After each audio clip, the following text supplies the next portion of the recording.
En 1943, les cieux du Pacifique furent témoins de l'arrivée d'une machine qui transformerait à jamais l'équilibre du pouvoir aérien. Avec des dimensions supérieures, une vitesse dévastatrice et un arsenal plus meurtrier que tout ce qui avait été vu auparavant, le F-6F Hellcat s'éleva comme un géant métallique qui laissa l'empire japonais vacillant. Les aviateurs nord-américains l'appelèrent « destructeur de zéro ». À Tokyo, l'incrédulité initiale céda place à la terreur la plus absolue. Comment le problématique Wildcat avait-il muté en ce dominateur absolu des hauteurs? Quels étaient les secrets cachés dans le fuselage massif du Hellcat qui échappèrent à l'analyse nippone jusqu'au moment critique? Ceci transcende un simple récit sur l'armement supérieur. C'est l'histoire de comment le Japon calcula mal les capacités de l'avion le plus dangereux d'Amérique, subissant des conséquences catastrophiques pour son erreur. Une transformation radicale, la genèse de l'exterminateur de zéro. Le Hellcat ne fut jamais conçu comme un projet sur page blanche. Il émergea du laboratoire du désastre du Pacifique. Tandis que les premières batailles aériennes exposaient brutalement les déficiences du Wildcat, les techniciens de Grumman reprirent leurs planches à dessein avec un objectif inébranlable: développer une machine volante qui non seulement égalerait le zéro, mais l'anéantirait sur tous les paramètres cruciaux du combat véritable. La réponse fut le F-6F Hellcat, un appareil qui évoquait l'apparence du grand frère plus féroce du Wildcat, mais abritait une puissance complètement différente. Motorisé par le colossal Pratt & Whitney R2800, double Wasp de 2000 chevaux, le Hellcat atteignait des vitesses de 380 miles par heure, laissant le zéro loin derrière. Il montait plus rapidement, plongeait plus violemment et supportait des dégâts qui auraient peut-être pulvérisé d'autres intercepteurs. Les surfaces à l'air s'élargirent, la structure se renforça, l'armement s'intensifia. 6 mitrailleuses Browning calibre 50 lui donnaient une suprématie absolue en puissance de feu, tandis que sa protection blindée et ses réservoirs auto-obturants garantissaient la survie de ses équipages. Cependant, la différence ne résidait pas exclusivement dans les composants. Grumman intégra les aviateurs directement dans le développement. Chaque élément, depuis la vue du cockpit jusqu'à la simplicité de maintenance, incorporait des expériences réelles de bataille. Ce n'était pas de la spéculation théorique, c'était de l'ingénierie orientée vers la survie. Si cette fascinante histoire d'évolution technologique vous captive, mettez un like et abonnez-vous, car nous avons d'incroyables récits de machines qui redéfinirent l'histoire militaire mondiale. Les agences d'espionnage japonaises, obsédées par des données techniques superficielles, cataloguèrent préliminairement le Hellcat comme un perfectionnement insignifiant. Leur erreur fut de ne pas percevoir que les paradigmes de l'affrontement aérien allaient en connaître une révolution totale, avec le Hellcat rédigeant les nouvelles directives stratégiques. Forgés pour dominer, les éléments qui en firent une machine unique. En surface, le F-6F Hellcat aurait pu paraître corpulent et sans grâce, particulièrement contrasté avec le profil élancé du zéro nippon. Néanmoins, cette robustesse répondait à un design délibéré. Son fuselage élargi abritait une philosophie révolutionnaire: gagner des conflits, pas des exhibitions aériennes. La construction solide du Hellcat le transformait en machine virtuellement indestructible. Son squelette renforcé résistait à des mauvais traitements qui auraient de fragmenter des appareils plus légers. Les aviateurs qui revenaient entraînant des membres brisés ou des cockpits criblés de trous le baptisèrent blindé aérien. Il était tolérant aux erreurs, simple à manœuvrer, constant sous tension et fabriqué pour sauvegarder son occupant. Le moteur gigantesque lui accordait des capacités d'élévation exceptionnelles, et l'armure dense entourant la cabine réduisit dramatiquement les morts de pilotes. Sa charge à l'air élevée lui procurait une stabilité durant les descentes et virages, permettant des stratégies d'attaque éclair qui surpassaient les manœuvres serrées mais exposées du zéro. Et contrairement au Wildcat, le Hellcat incorporait un train d'atterrissage hydraulique, éliminant les 29 rotations manuelles en vol. Sur les plateformes navales, le Hellcat représentait la perfection. Il demandait moins de maintenance, se contrôlait mieux sur pont et décollait en transportant de plus lourdes charges. Ces avancées n'étaient pas simplement des conquêtes techniques, c'étaient des amplificateurs de capacités militaires. L'intelligence japonaise, se fiant aux rapports de combats initiaux, supposa que le Hellcat fonctionnerait de manière similaire au Wildcat. Ce qu'ils ne prévirent pas fut comment sa résistance, sa puissance destructrice et sa vitesse pure inverseraient la balance de la domination aérienne si vertigineusement qu'il manquerait d'opportunités pour contre-attaquer. Contacts initiaux, le mépris japonais envers un adversaire supérieur. Lors des débuts du Hellcat, en opération fin 1943, les aviateurs japonais gardèrent leur sang-froid. Les affrontements préliminaires, au-dessus des Gilbert et Marshall, fournirent peu de signes de transformation. Les vétérans du Zéro observèrent la silhouette trapue familière et l'interprétèrent comme une autre version du Wildcat, lourd, lent à tourner et battable en combat serré. Cette perception s'évanouit rapidement. Les analyses post-combat japonaises documentèrent des rencontres avec une version renforcée du chasseur américain précédent qui absorbait plus de châtiments qu'anticipé. Mais le véritable impact ne vint pas de la construction de la machine, mais de sa férocité. Les opérateurs du Hellcat refusèrent de participer au style de combat du Zéro. Ils n'effectuaient pas de virage, se lançaient en piqué, montaient, traversaient les formations avec une artillerie dévastatrice, puis s'évanouissaient avant qu'aucun Zéro ne puisse se repositionner. Néanmoins, la direction japonaise écarta ces observations. Elle justifia les pertes comme des défaillances du pilote ou de mauvaises formations. Historiquement, aucun appareil américain n'avait surpassé de manière constante le Zéro en duels individuels. L'optimisme persista jusqu'à ce que les statistiques commencent à s'accumuler. Vers début 1944, des tendances alarmantes surgirent. Les combats aériens autrefois dominés par les experts du Zéro se transformaient en massacres unilatéraux.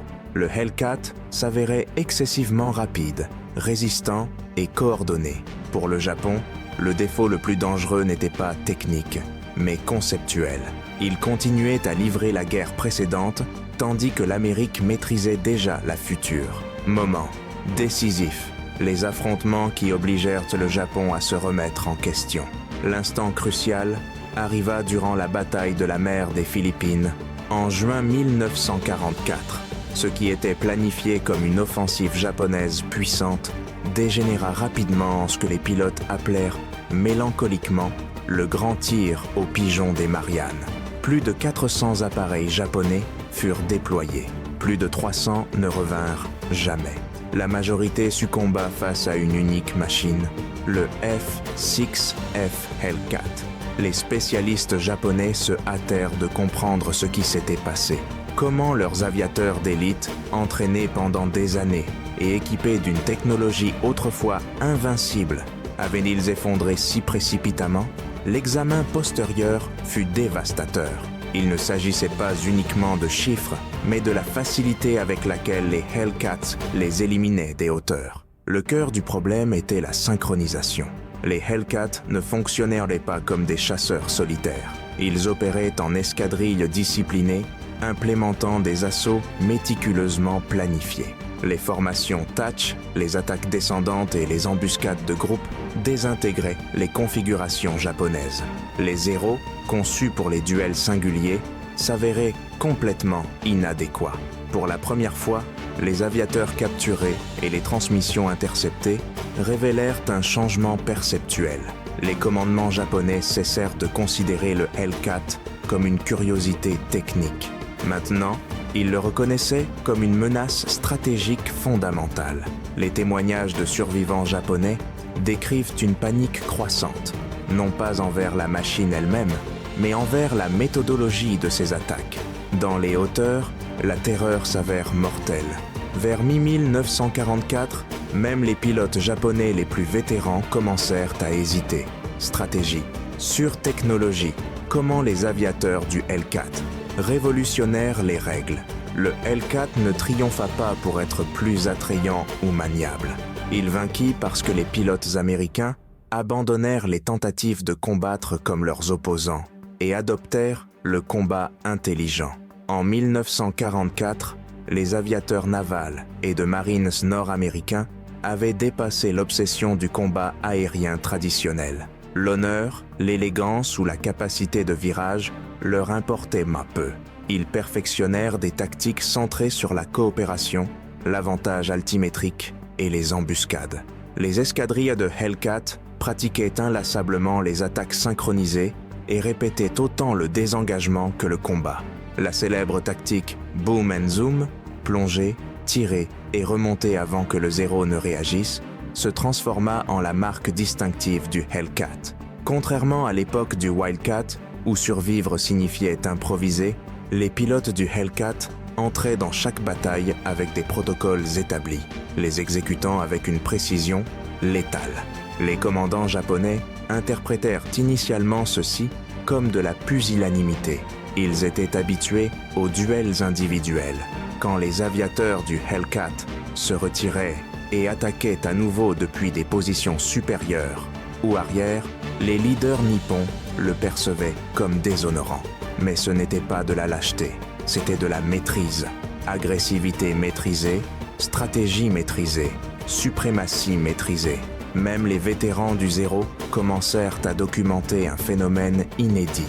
Des chasseurs américains qui refusaient de combattre honorablement, mais continuaient de prévaloir. Les pilotes du Hellcat n'abattaient pas seulement des appareils, ils altéraient la psychologie de l'affrontement. Et le Japon, accroché au concept romantique du combat aérien, manquait de réponse. Intelligence interceptée, les révélations des documents japonais. Capturés. Vers début 1945, les services de renseignement américains avaient la main de commencer à extraire un trésor de communication japonaise.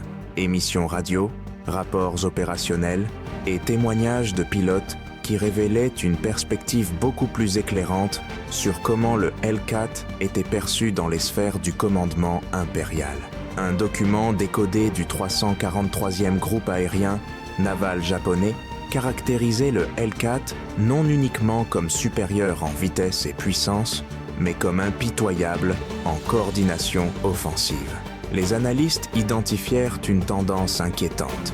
Les formations japonaises se fragmentaient sous pression avant le premier tir. Le moral s'effondrait. Les archives capturées validèrent les soupçons prolongés des pilotes du Hellcat. L'impact psychologique du F-6F transcendait largement sa capacité mécanique. Un chef d'escadrille japonais admit durant un interrogatoire que ses aviateurs se sentaient traqués par le Hellcat. Ils apparaissent silencieusement, frappent comme l'éclair et se volatilisent avant qu'on puisse regrouper la formation. Particulièrement incriminant s'avéra un bulletin instructif classifié de 1944 qui alertait les aviateurs japonais sur la domination croissante du Hellcat. Il recommandait aux pilotes d'éviter d'affronter les F-6F individuellement et d'employer des tactiques diversives, reconnaissance tacite d'infériorité. Les rapports étaient sans équivoque. La confiance japonaise en leur zéro avait été brisée, non seulement par des différences de performance, mais par des humiliations répétées au combat. Le mythe de suprématie du zéro avait été démoli et le Hellcat s'était converti discrètement en la silhouette la plus redoutée des cieux du Pacifique. Et l'aspect le plus terrifiant, le Japon ne possédait aucun substitut prêt.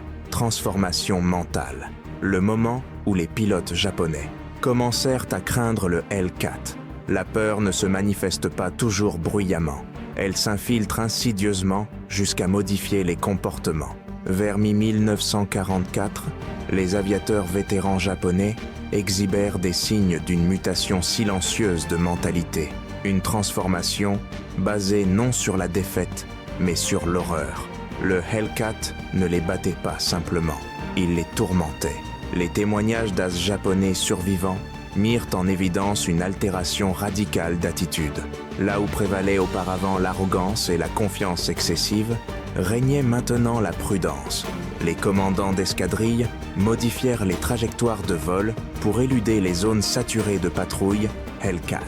Des opérations complètes furent annulées si on détectait des F-6F en quantité considérable. Ceci ne constituait pas de la lâcheté, mais l'instinct de préservation face au moral décadent. Les pilotes déploraient l'infériorité mécanique, certes, mais ce qui prédominait dans leurs observations était l'implacabilité pure des assauts du Hellcat. Ils décrivaient des aviateurs américains froids, calculateurs et systématiques dans l'exécution. Les tactiques Touch Weave et Boom and Zoom avaient accompli plus que préserver des vies. Elles avaient détruit la mentalité traditionnelle samouraï des voltigeurs d'élite japonais. Un vétéran observa. Nous ne pouvions plus anticiper le mouvement suivant des Américains. Nous redoutions même leur approche. Cela représentait une inversion saisissante. Les mêmes pilotes du Zéro, qui considéraient le Wildcat comme un divertissement, doutaient maintenant de chaque action face au Hellcat. Finalement, il ne s'agissait pas de savoir quel appareil virait le plus vite. Il s'agissait de savoir quel camp supposait avoir perdu avant que ne commence le combat aérien. Effondrement doctrinal. Comment le Hellcat exploita les faiblesses stratégiques japonaises. La doctrine militaire japonaise se fondait sur une perception idéalisée du conflit. Bravoure individuelle, confrontation directe et combat aérien dynamique. Cette conception, développée sur la Chine et les conquêtes initiales du Pacifique, commença à s'effondrer sous le poids d'escadrilles Hellcat qui refusèrent de participer selon ses règles. Le Zéro avait été développé conformément à cette philosophie. Il était rapide, agile et dévastateur si le pilote contrôlait les conditions de l'affrontement. Mais le Hellcat ne le permit jamais. Les aviateurs américains, équipés de supériorité tactique et de coordination, contrôlèrent constamment l'altitude, l'angle et le timing du combat. Ceci éroda la capacité japonaise à exploiter ses forces. L'entraînement japonais n'avait pas préparé les aviateurs à cette réalité.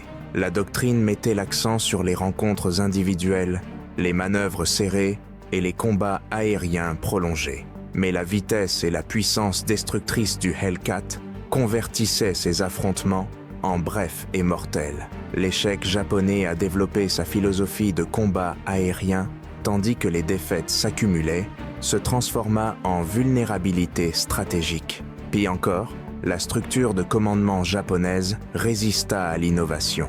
Elle interpréta l'adaptation tactique comme déviation du combat honorable. Cette inflexibilité s'avéra fatale.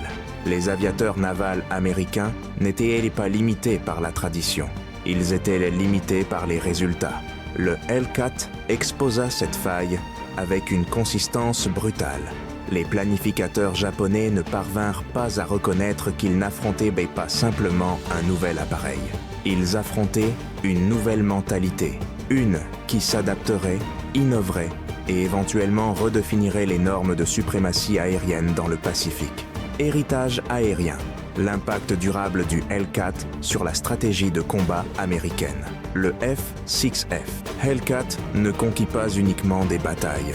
Il transforma éternellement comment les États-Unis conceptualisèrent les avions militaires. Avant le Hellcat, le succès aérien s'évaluait fréquemment par l'élégance, l'agilité ou la vitesse maximale. Mais la suprématie du Hellcat démontra quelque chose de différent. La survie, la puissance destructrice et la cohésion tactique surpassaient l'apparence. En à peine 2 ans de combat, les Hellcat y obtinrent plus de 5000 triomphes aériens, atteignant la proportion la plus élevée de victoires par perte de tout chasseur naval américain de la Seconde Guerre mondiale. Mais plus extraordinaire fut ce qu'ils inspirèrent. Les appareils futurs comme le F-8F Bearcat et le FA-18 Hornet incorporèrent l'ADN du Hellcat. Durabilité, versatilité et design priorisant le pilote. La doctrine navale américaine évolua pour mettre l'accent sur la préparation missionnaire et la résistance aux dommages, plutôt que sur les spécifications purement techniques. L'héritage de Grumman, comme Iron Works, s'établit comme distinction d'honneur, avec le Hellcat comme chef-d'œuvre. Dans les manuels d'instruction et analyse, le Hellcat devint un cas d'étude de ce qui arrive quand design aéronautique, données de combat et psychologie humaine se synchronisent parfaitement. Ce n'était pas simplement une machine, c'était une philosophie guerrière matérialisée. Des décennies plus tard, les pilotes retraités discutent du Hellcat non seulement avec nostalgie, mais avec vénération. C'était un chasseur qui n'exigeait pas la perfection. Il avait juste besoin d'être létal, résistant et implacablement américain. Et il le fut complètement. Conclusion définitive, la perception finale du Japon sur le F-6F Hellcat. À la fin de la guerre, le ton dans la documentation japonaise survivante avait évolué de l'analyse vers la résignation. Le F-6F Hellcat n'était plus perçu comme une nuisance ou un équivalent. Il était craint, respecté et finalement compris dans sa vraie nature. Une force décisive que le Japon ne pouvait égaler. Un interrogatoire d'après-guerre d'un ex-officier d'état-major aérien japonais l'exprima directement. Le Hellcat changea tout. Une fois confrontés en nombre, nous comprîmes avoir perdu le contrôle aérien. Les rapports de l'arsenal technique naval japonais cataloguèrent le Hellcat comme tactiquement dominant, reconnaissant son ratio de victoire incomparable et sa résistance opérationnelle. Ils admirent qu'il neutralisa l'avantage principal du Zéro, la maniabilité, non pas en le surpassant en virage, mais en éliminant toute opportunité de virer.